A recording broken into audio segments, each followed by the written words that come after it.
Consistency doesn't guarantee that you'll be successful, but not being consistent will guarantee that you won't reach success.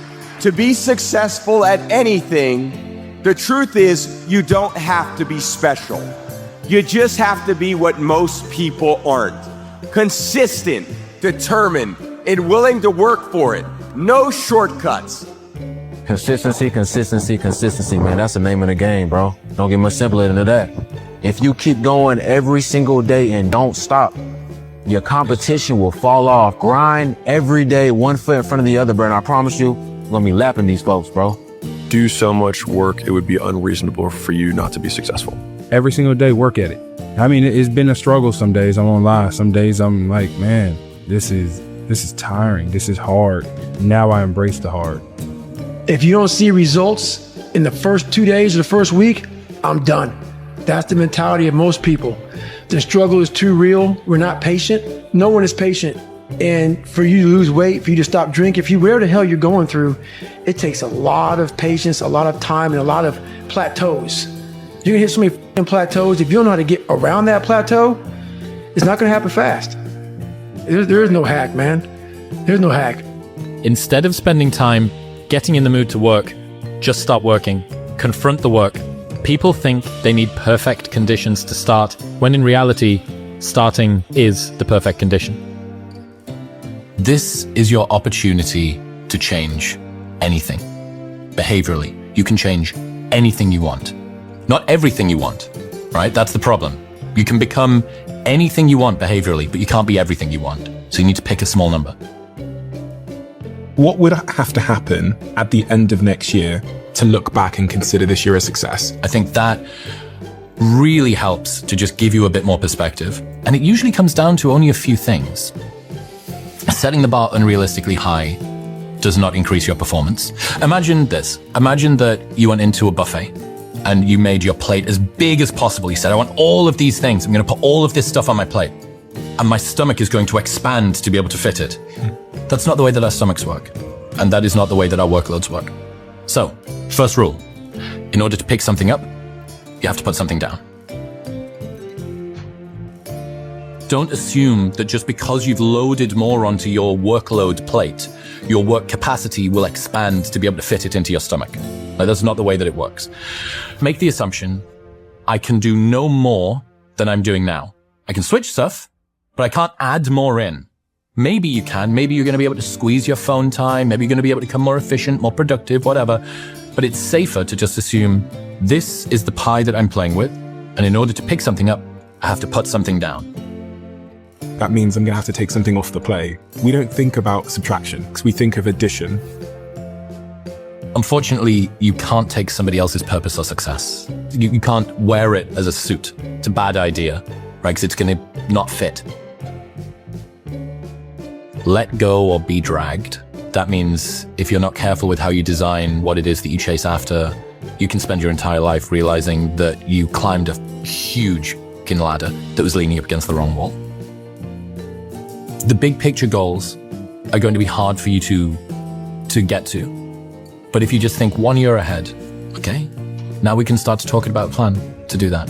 If I could only achieve one thing today, start of every day, if I could only achieve one thing today, what would that be? And it's the big thing. It's usually the scary thing. It's usually the thing that you probably don't want to do. How many times does someone go and clean the cupboard in the kitchen that hasn't been touched for 6 months? I'll rearrange all of the plates because they don't want to have that conversation with their boss. Because they don't want to face that particular piece of work, which is like big and scary and I don't really know how to tackle it and how to begin. You will do everything that doesn't need to be done in order to avoid the one thing that does. It's because it's a big, scary task that people will endure months, years, decades of misery to avoid a couple of days of pain. And that makes sense. It's a good trade in some ways, but over time, you're going to accumulate an awful lot of discomfort. Permanently being busy stops you from being able to listen to fleeting thoughts that are in the back of your mind. And that quiet voice is usually the really powerful one. The answers you seek are in the silence you're avoiding. In this training that I went through, for the moment, maybe take all the spiritual part out. Simply the Kung Fu training, the Shaolin Kung Fu training. There is a saying which is, Shaolin Kung Fu literally means walking through the valley of pain. So, what does it mean? When you are doing stretching, it's gonna be painful. When you are doing strength training, it's gonna be painful. When you do conditioning training, it's gonna be painful. So, the whole path on this martial art journey, it is just filled with working yourself up to the level of where it feels uncomfortable, getting some consistency into the practice until the point where that uncomfortable feeling just started disappearing. Why? Because somehow you broke that initial comfort zone. So, but then it doesn't end. No. Next level. It's not that I do not feel pain. I also feel pain. Maybe I feel it later. But the essential part is that my connection, my relation between the pain of the body towards what would it affect in the way of how I take my decisions, that is a different one. I feel the pain, but at the moment I feel the pain, but I see no necessity to still change something about my way right now. Why? Because I can take the pain. Whereas when you are not used to this pain, you feel it and then it tells you, let's say, it's painful, the mind says, okay, it's not good, and so you directly change something. And this is just the difference. So it's not that I became numb.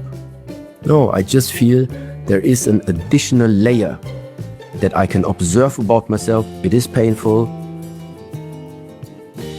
but it's okay for right now. This is absolutely inner work. This has nothing to do with doing work out here. It's inner work. How does one begin the journey of doing that inner work?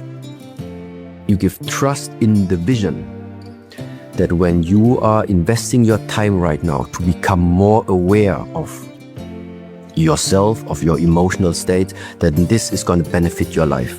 That's the starting point. You believe in it. You believe in it. So you don't do it because somebody tells you you're supposed to do it. You do it because you genuinely believe this is the way. Yeah, I want to know more about myself. I want to really understand what is it that I am made out of. You want to figure out, is there something inside of myself I tried to look away for many years, but I know it's still there, and I was afraid to look at it. All of these things. There's only one way to make yourself free. You need to become transparent. Yeah, if there are spots inside of ourselves where there's no light yet, it can't be.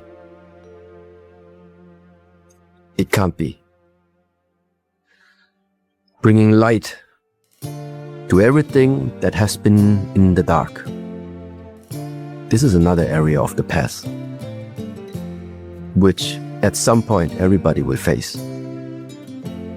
Even though that this is now just like a saying, but just the idea. Whatever you're doing, whatever you're thinking, whether people are around you or you're alone, just imagine there is one who always sees what you're doing. So live your life based on that. It's the elevated version of you, but it's true. It's you and you.